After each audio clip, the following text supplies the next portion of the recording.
My name is Rachel Maldonado, and my website is rhmaldonado.com.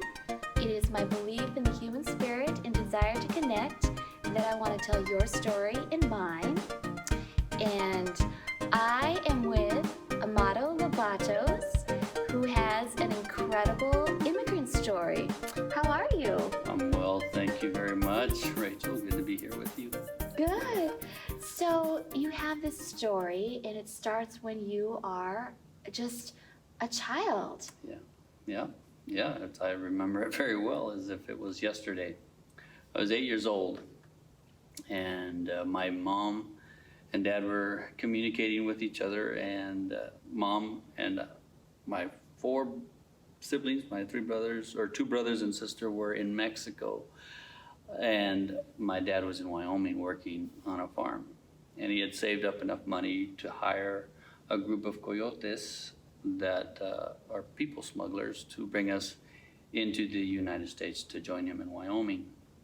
So I remember that day of getting ready and meeting the people who were supposed to smuggle us across. And to my surprise, there was only room in that station wagon for 3 of us. So my brother, who was 4, my brother, who was 6, and myself, who was 8, were the ones to go into a station wagon with people we'd never met. Wow. Didn't have any idea who they were. And so we were to lie down, and they put blankets over us and then suitcases on top of the blankets just to hide us and smuggle us. We were in Tijuana going through the San Isidro border. My uncles were waiting for us in San Diego. Now, I remember, after they put everything on us, and mom saying, "Be good," and then just feeling, oh my goodness, afraid. Yeah. But it was night, and so I just remember, here I have my little brothers, and I guess I'm going to have to protect them if anything goes wrong.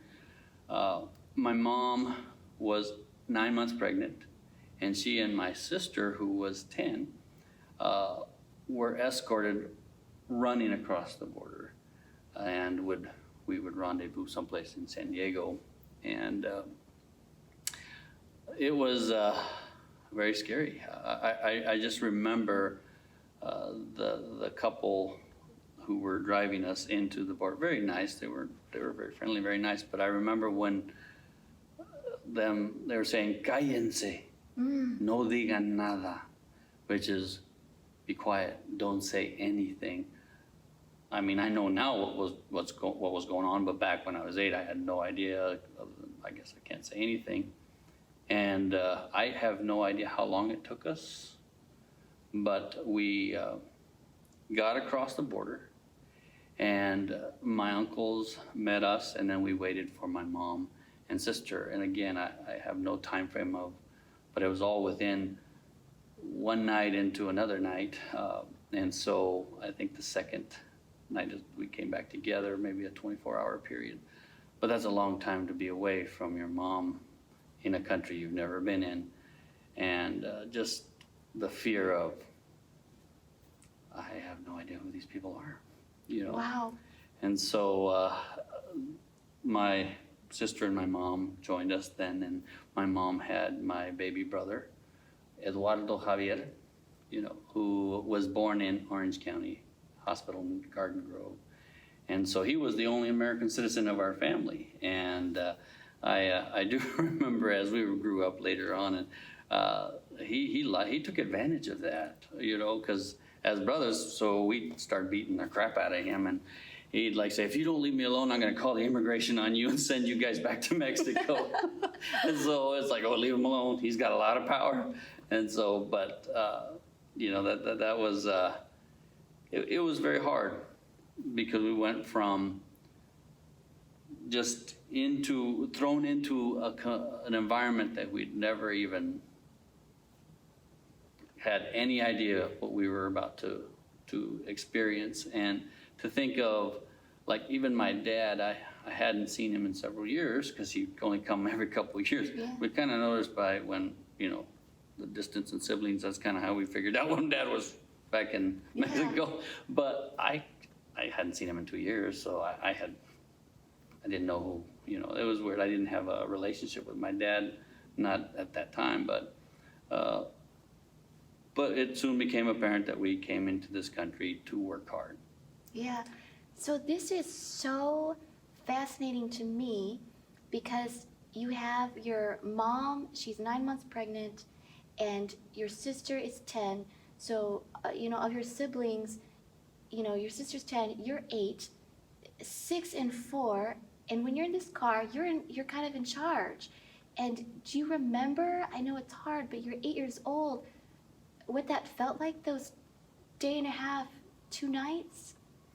Well, I do remember being afraid, but I do also remember we fell asleep for a period of time. So that it was already dark, and so it was already night, and we were very tired because we had driven quite a bit to get to Tijuana.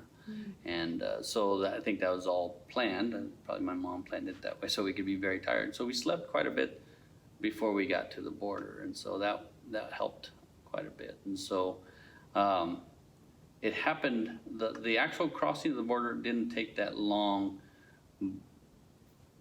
but I do know that there was just like a little fear, and in the waiting for my mom and my sister. And so it's funny because it's my brother, little baby brother, is named Eduardo Javier. My other brothers, Miguel Angel, and then Pedro Pablo, Amado, and Marisol.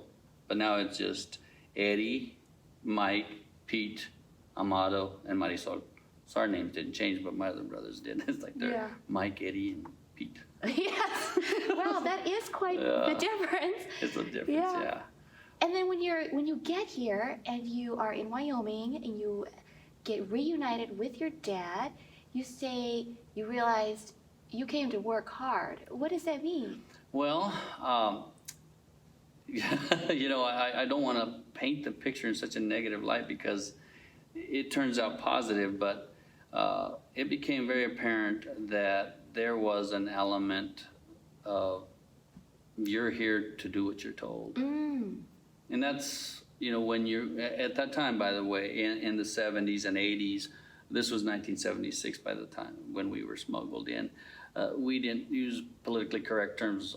People didn't use that on us, We were illegals. That's what the term they used, and which means we had no right being here. And with that came, you do what you're told. And at an early age, I found out that's what we do because there's so much leverage, and if you don't, you go back from where you came.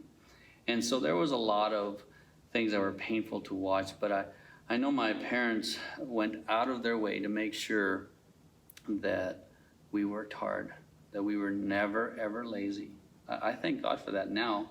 But when you're 10 years old, that's when I started working out on the fields. And I remember very well because we did this work called thinning sugar beets. So we planted, our boss, our farmer boss, planted sugar beets. And with the sugar beets, the planters planted the corn, the sugar beets too close. So our job was to go with a hoe and cut every other one out. So there's spacing as they grew. But when you hold a hoe and it, we get blisters, you kind of have to bleed your hands out. And so, I remember crying because I'm 10 years old and I have so many blisters in my hand and they hurt like crazy and my hands are bleeding. And that began my mom and my dad saying, if you don't like this kind of a life, you're going to have to study here. Otherwise, this is what you came here to do. And that was pretty motivational. Yeah. But because, funny, I hated summer vacation.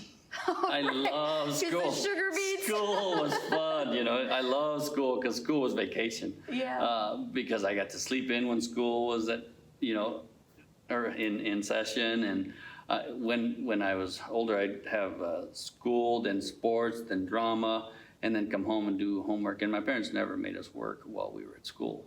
if we worked hard at school, we didn't have to work outside. So it was really kind of, I preferred to study. Yeah. And it was a very humbling was part of it, but it also motivational. And I think as my parents kept pushing us hard, the reason why all of us have degrees is because we were pushed hard to do something so that we wouldn't have to be in a position where we're constantly being told what to do.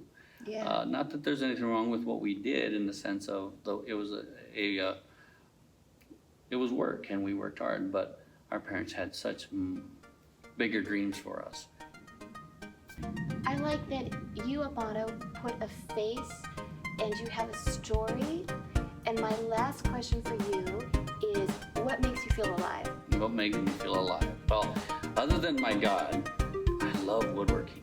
Oh. Woodworking is my passion, love, and I just like cutting wood. Sometimes I make something, sometimes I don't, but my wife wonders why I'll be lost down in the basement for hours and just playing with my wood. Right. And- hey, and my you know what? tools. That works. I like it. It's a great hobby. I wish I could do this. But thank you so much, Amado. I love your welcome. story, and I am really grateful that you shared it. It's a wonderful honor to be here. God bless you.